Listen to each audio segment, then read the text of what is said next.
To understand how William Wallace died, you first have to understand the world he was born into, a world of absolutely breathtaking violence.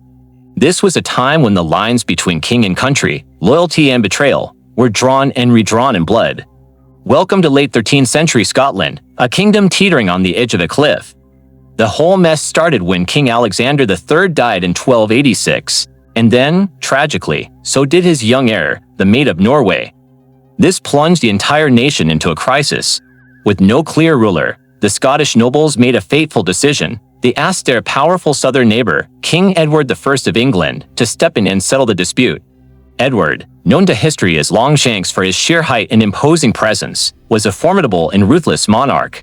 On the one hand, he was a veteran of the Crusades, a brilliant military mind, and a legal reformer. But under that shiny veneer of chivalry was a man with a single, unyielding ambition to bring the entire island of Britain under his direct control. He saw Scotland's crisis not as a problem to solve, but as a golden opportunity. He picked a man named John Balliol to be the new King of Scots, but only after forcing all the other Scottish lords to recognize him, Edward, as the ultimate overlord of Scotland.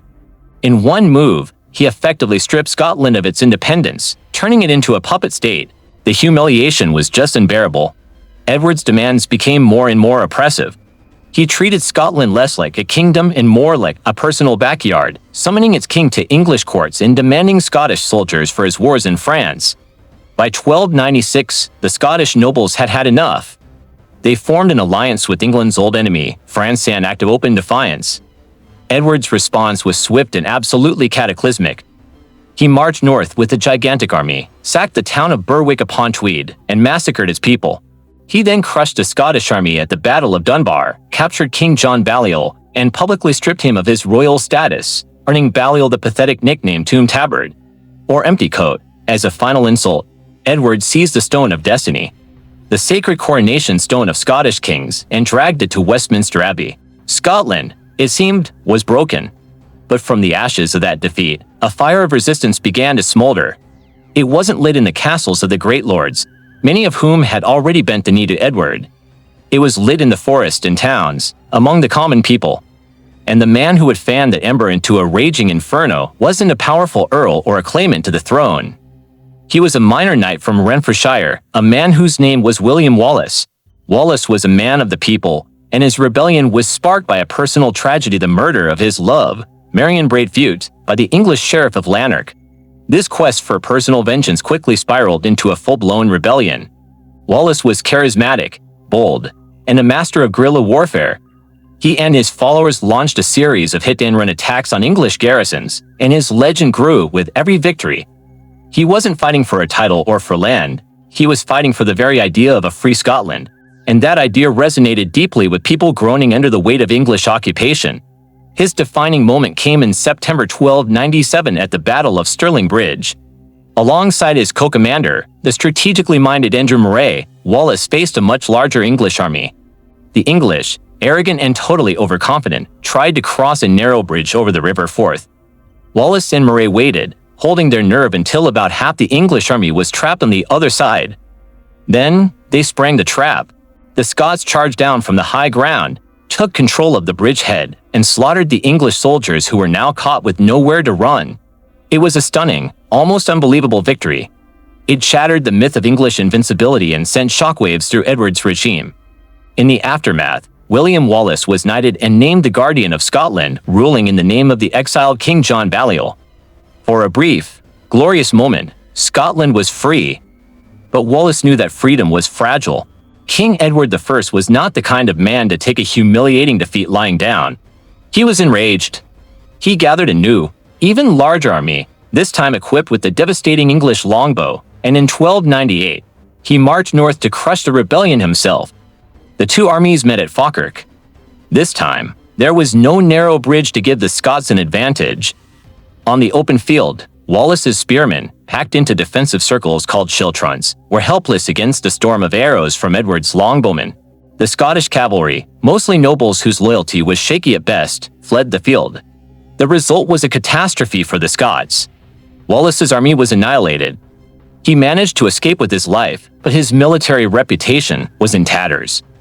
He resigned the guardianship of Scotland and became a fugitive, a ghost haunting the lands he had fought so hard to liberate. For 7 long years, Wallace evaded capture. He traveled to France, maybe even Rome, desperately seeking support for the Scottish cause, but the great powers of Europe had their own problems.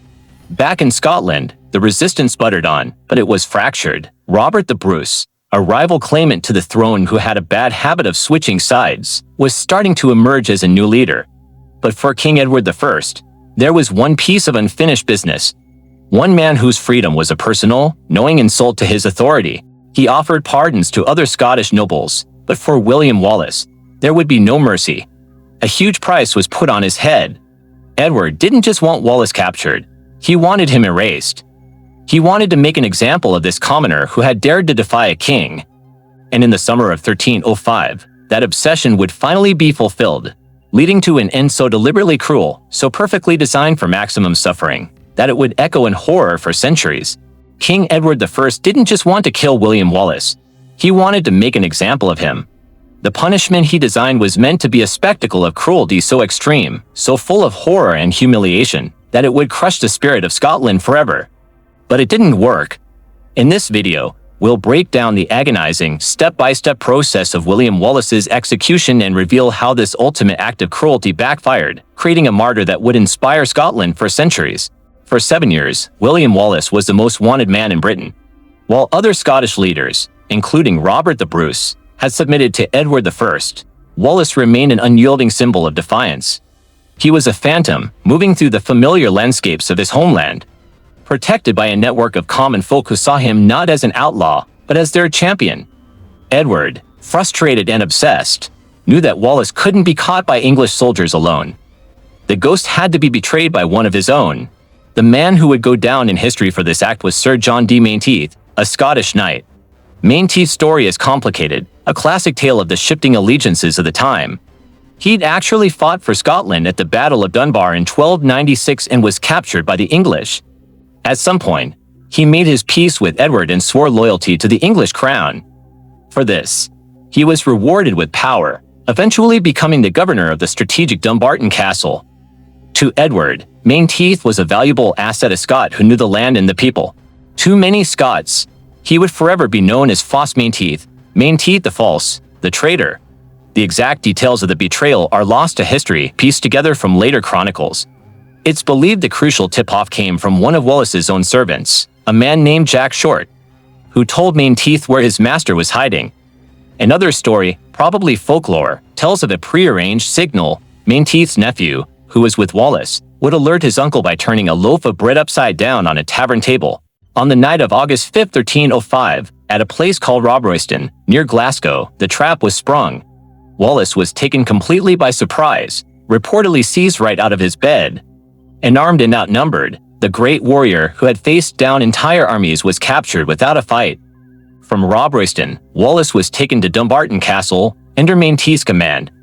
For his role in the capture, Menteith received a handsome reward from King Edward, land worth £100 a fortune back then. He had delivered the prize that Edward craved above all others.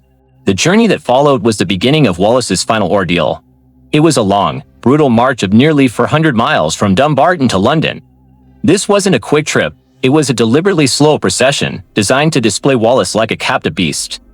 He was paraded through English towns and villages, a living trophy of Edward's supposed final victory. He was no longer the guardian of Scotland, he was a prisoner, bound for a fate that had been decided long before he ever saw a courtroom. On August 23, 1305, William Wallace was brought to Westminster Hall, the grandest secular building in England in the very heart of English royal power. Let's be clear, this was not a trial in any real sense of the word. There was no jury, no defense lawyer, and no presumption of innocence. It was a show trial, a piece of political theater designed for one purpose, to legally brand William Wallace as a traitor, justifying the horrific punishment that was already planned. The scene was set for maximum humiliation. Wallace was forced to sit on a bench at the south end of the Great Hall. In a final act of mockery, a crown of laurel leaves was shoved onto his head, a cruel jab meant to paint him as a commoner who had dared to imagine himself a king. Sir Peter Mallory, the King's Chief Justice, read the charges. It was a long list designed to paint Wallace not as a freedom fighter, but as a monster. He was accused of high treason for waging war against King Edward. He was accused of murder, robbery, and sacrilege, with specific mention of atrocities against English civilians, including women and clergy, sparing neither age nor sex, monk nor nun. The goal was to strip him of all moral authority and replace the image of a patriot with that of a bloodthirsty criminal. For most of the proceedings, Wallace was silent. He knew it was a farce. But on the central charge of treason, he refused to stay quiet. It was then that he delivered the most defiant statement of his life. When accused of being a traitor to King Edward, Wallace's voice rang out through the hole. He declared, "I could not be a traitor to Edward, for I was never his subject." It was a brilliant legal and moral argument. Wallace was stating a simple fact. He was a Scot, born in the Kingdom of Scotland. He had never sworn an oath of allegiance to the English king. So how could he possibly be guilty of betraying a sovereign he never recognized?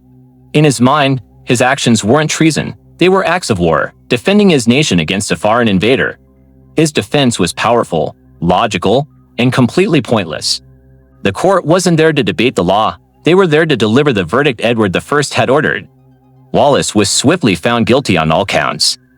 Then, the sentence was pronounced. It was the full, horrific penalty for high treason, to be hanged, drawn, and quartered. This wasn't just a method of execution, it was a brutal ritual, with every step designed to inflict the maximum possible pain, terror, and degradation. The sentence itself was a raw declaration of power. Wallace had fought for Scotland with his sword. Now, his death was going to be used as a weapon against it. The execution of William Wallace on August 23, 1305, wasn't just a killing. It was a state-sanctioned performance of cruelty, a public spectacle designed to burn itself into the memory of all who saw or heard of it. The method hanged, drawn, and quartered was the most extreme punishment in the English legal arsenal. Save for the ultimate crime, high treason. It involved multiple deaths, each more agonizing than the last, and every step was a calculated message from King Edward I. The ordeal began right after the sentencing at Westminster Hall. Wallace was taken from the hole, stripped completely naked, and tied to a hurdle, which was basically a wooden fence panel. The hurdle was then tied by a rope to the back of a horse. This was the drawing part of the sentence. He was dragged for miles through the filthy, cobblestone streets of London, from the Tower to the execution site at Smithfield. This was no quick parade. It was deliberately slow, a traveling show of degradation. The rough stones would have torn his bare skin to shreds, leaving him a bloody mess before the main event even began.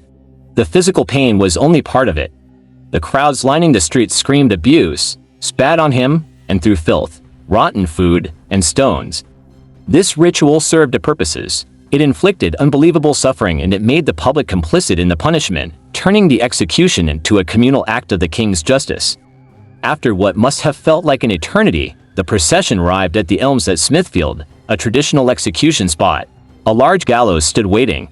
Wallace was hauled up, and a rope was placed around his neck. He was hanged, but not to kill him. It was a hanging designed as pure torture. He was hoisted into the air and left to strangle, to feel life choking out of him. But just before he could die, just before unconsciousness could offer any escape, he was cut down. He crashed to the ground, alive, conscious, and gasping for breath, having endured the agony of near asphyxiation. He had to be awake for what came next. This next stage is almost horrifying to imagine, yet it was the core of the punishment for treason. While Wallace lay on the ground, fully conscious, the executioner approached with his knives. First, he was emasculated, his genitals cut off and held up for the crowd to see, a symbolic act to extinguish his lineage and manhood. Then, the executioner sliced his abdomen open.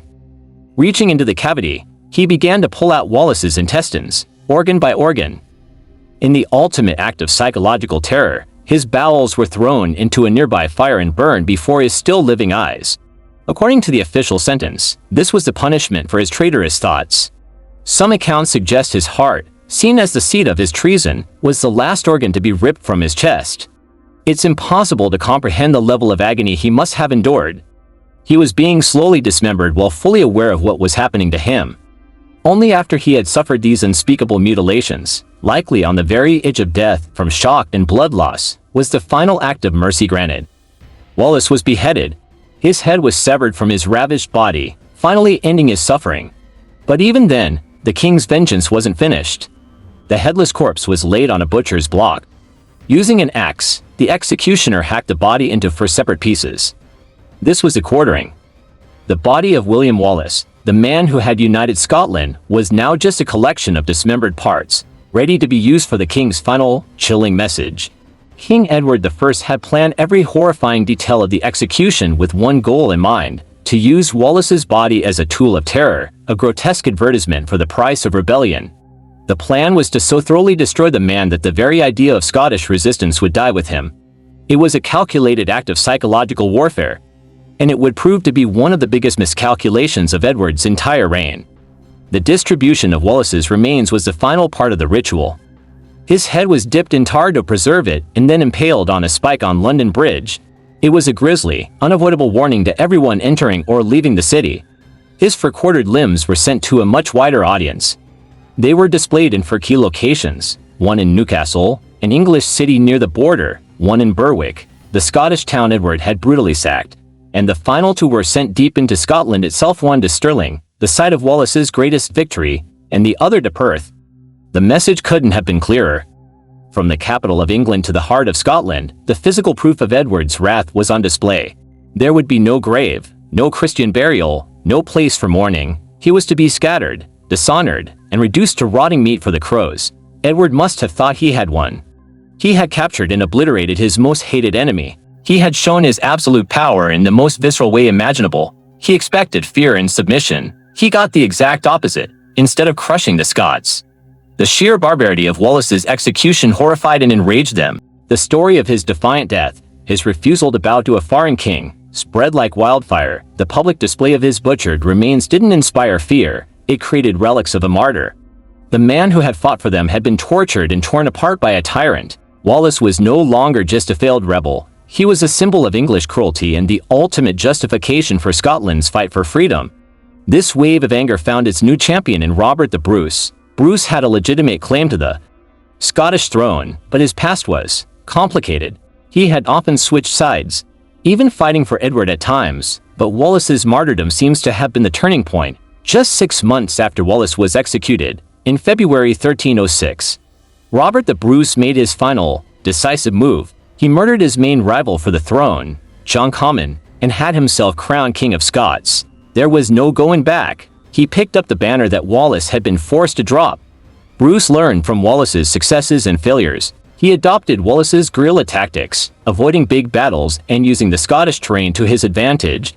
He united the nobles and rallied the common people, whose resolve was now hardened by the memory of Wallace's sacrifice. The name Wallace became a battle cry. Edward I, old and infuriated that the rebellion was burning brighter than ever, died in 1307 on his way north to crush Bruce. His son, Edward II, lacked his father's ruthless determination. This gave Bruce the time he needed to consolidate his power. In 1314, at the Battle of Bannockburn, Robert the Bruce led the Scottish army to a decisive, nation-defining victory over the English. It was the culmination of everything Wallace had started. Scotland's independence was, for a time, finally secured. The backfire was complete. Edward I's act of supreme cruelty, designed to erase a man, had instead made him immortal. The legacy of William Wallace far outlasted the gruesome spectacle of his death. Long after his remains had withered away, his story was kept alive, first in songs and poems, and later in an epic 15th century poem by a minstrel known as Blind Harry, titled *The Wallace*. This work, though full of historical embellishments, captured the spirit of the man and cemented his status as Scotland's national hero. His martyrdom also echoes in the most important document in Scottish history, the Declaration of Arbroath, in 1320, 15 years after Wallace's execution.